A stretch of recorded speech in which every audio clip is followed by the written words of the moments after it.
Welcome back LA Tenorio. Sa laban ng Barangay Ginebra kontra Tira Firma at Cocho Reyes handa na magbalik para sa qualifying round sa darating na Paris Olympics. Bago pa man pag-usapan natin yan mga ka-idol, talaga naman masasabi natin sa ngayon na Commissioner's Cup ay mas pinatitindi ang harapan ng bawat team, gayon din naman ang mga imports, lalo na ang mga bago ding imports ng bawat team. At naging matindi rin ang tapatan sa PBA 3x3 Grand Finals Season 3 Second Conference mga ka-idol, kung saan muli na namang nakuha ng TNT ang kampyonato. Alam naman natin simulat sa pool ang TNT na ang nakakakuha ng kampyonato sa PBA 3x3. Nasa kabilang banday nakasanayan natin na si Vosotros na nakakakuha ng top scorer at ngayon nga itong si Brandon Ramirez mga ka-idol. At ngayon mga ka-idol ay dumako tayo sa current standing ng PBA Commissioner's Cup, kung saan pinangungunahan pa rin niya ng malakas na team na Magnolia Hotshots. Nakatulad nga ng PBA on Tour, sila ay undefeated at sinasabi nga ni Coach Chito Victolero ito na ang panahon, tamang panahon para sa kanila na makuha ang kampyonato. Habang sumunod dyan, ang defending champion ng Barangay Ginebra na may 3 panalo at 1 talo, gayon din naman ng Meralco Bolts at Phoenix Super LPG na tila pinalakas sa ngayong conference. At sinundan nga ng San Miguel Birme na may 2 panalo at 1 talo, TNT, NLEX South Warriors at Northport Batang Pier na may 2 panalo at 2 talo na rin.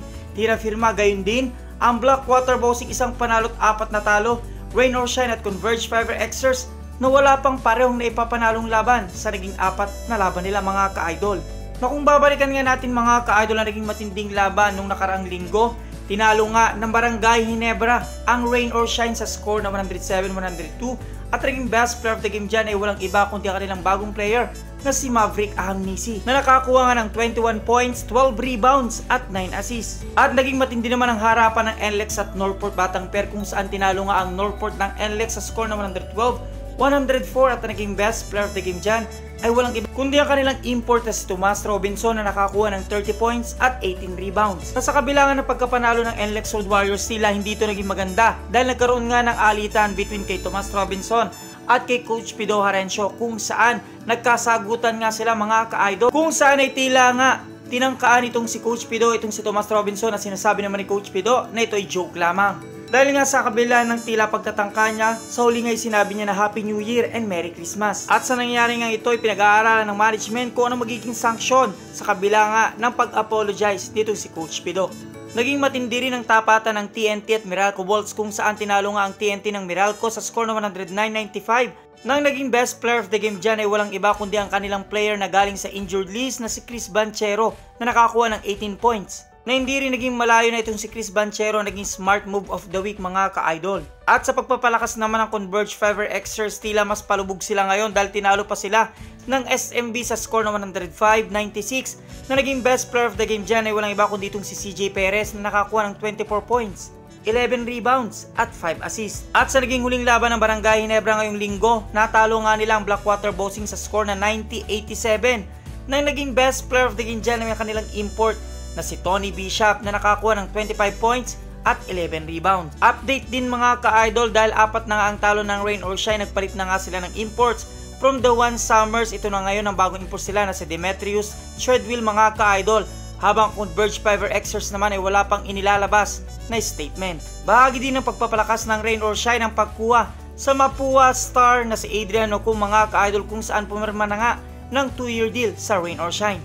At para naman sa inaabang ang schedule ng defending champion ng Commissioner's Cup na Barangay Ginebra, sa December 3 nga ay makakalaban nila ang Tira Firma, kung saan inaasahan nga ang pagbabalik nitong si LA Tenorio. Kung saan ay kinumpirma na nga ang pagbabalik ni LA Tenorio na sabi nga Tenorio is getting ready for his first game since recovering from cancer. At yan nga ay sa December 3 mga ka-idol, kung saan makakaharap nila ang Tira Firma. Malaking bagay nga para sa Barangay Ginebra ang pagbabalik ni LA Tenorio mga ka-idol.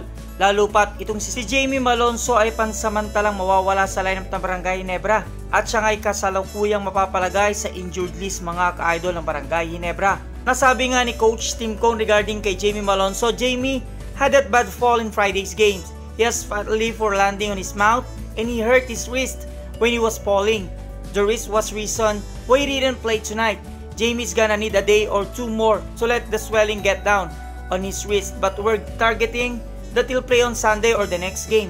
Gayun din naman inoobserbahan din ang left knee nitong si Scary Thompson matapos ngang maging masama ang tama niya nung nakarang laban sa Blackwater Bossing. Update din mga ka-idol dahil mapapasabak na ang Gilas Pilipinas sa darating na qualifying round para sa Paris Olympics. Dahil nagkaroon na nga ng bunutan mga ka-idol at ang makakaharap nga ng Gilas Pilipinas para sa qualifying round, ang Latvia at Georgia. Alam naman natin mga ka-idol kung gaano kalakas ang Latvia at Georgia. Gayun din naman mga ka-idol at tila malalakas nga makakaharap ng Pilipinas. Nandiyan ang Brazil, Cameroon at Montenegro. Kung kaya't sa ngayon kailangan natin ng isang malakas na import at hindi pa nga natin alam kung itong si Justin Brownlee ay magiging import ng Gilas Pilipinas dahil nga sa kinaharap niya ngayon. At syempre marami din nagtatanong kung sino nga ba magiging head coach muli ng Gilas Pilipinas at tila ay ready na ang pagbabalik nitong si Coach Chot Reyes. Dahil na rin sa confident na itong si Coach Chot Reyes dahil na ipanalo nga ng Gilas Pilipinas ang laban nila sa Asian Games at ngayon ngay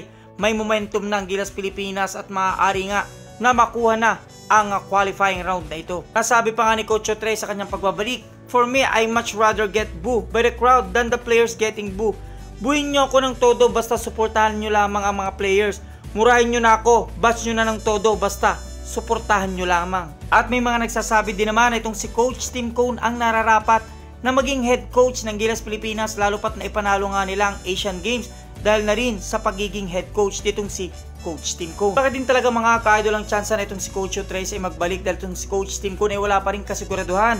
Lalo pa nga't nasa Hinebra ang focus niya. Sabi nga niya, Hinebra's my baby.